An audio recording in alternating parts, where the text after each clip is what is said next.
Well, the day of the hurricane, we were in a motel in Sneads, Florida, and we were watching the local news from Panama City, and until it went off the air.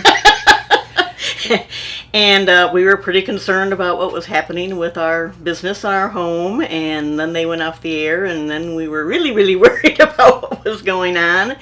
And then eventually it got to us around 2 in the afternoon, and the wind was blowing and shingles were coming off of their roof, and a semi trailer in the parking lot flipped over, and we were very glad that we were a couple of hours inland and couldn't even imagine what had been going on here.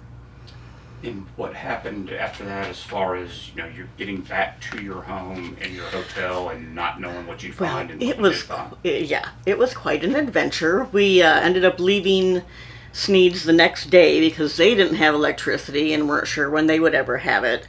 And we had our 5 cats and our dog with us, which made everything challenging.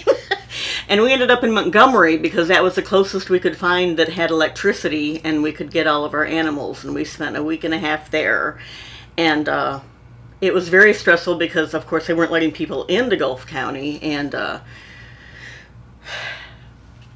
I had a nervous breakdown in the CVS pharmacy in Montgomery, waiting for the pharmacy to open because we didn't think it would be that bad and didn't take enough medications with us. And I just sat in CVS and cried because the not knowing was really the hard part. We had no idea what we were going to come back to, and I mean, it was bad, but once we found out, but at least then we knew. I mean, we weren't really sure if we were going to be standing or not, so it was quite an adventure. We got back, and we had to sleep outside for a couple of days. But the first thing we did was clean out our hotel, and we power washed all the walls and stuff so that other people that were homeless, because our home was destroyed, but the hotel was standing, and so we cleaned everything out so that the people that didn't have a place to stay would at least have a room with doors and could lay their heads somewhere. So we were able to give shelter to some people. And what is it like as a business owner, and you were helping the community, but now we're 11 months out, almost a year from the storm. How has your day-to-day, how has your life changed since that day? Well, since we're about the only motel running, we got up and running really quickly. So, and we got, I'm not going to say free, but our motel was completely renovated as a result of Michael. So everything's brand new, and we're very busy because of all the contractors around.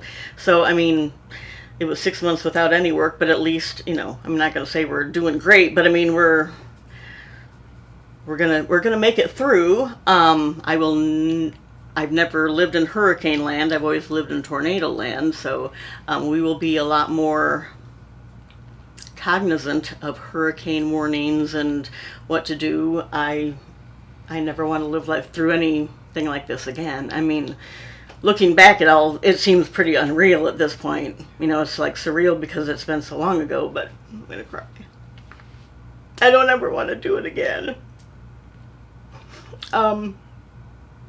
But we met a lot of wonderful people. People from all over the country, the people that came to help us, the people that came and lived in our motel for months, and, the Salvation Army, the Red Cross. Everyone was so helpful, and there were many months that felt very defeating. Sitting and looking at all of your possessions lined up on the road before they took it away, and it was very heartbreaking, but we've made it through, and someday we'll have a house to live in again. and hopefully the hurricanes, at least bad ones, will avoid us for a while, and life goes on.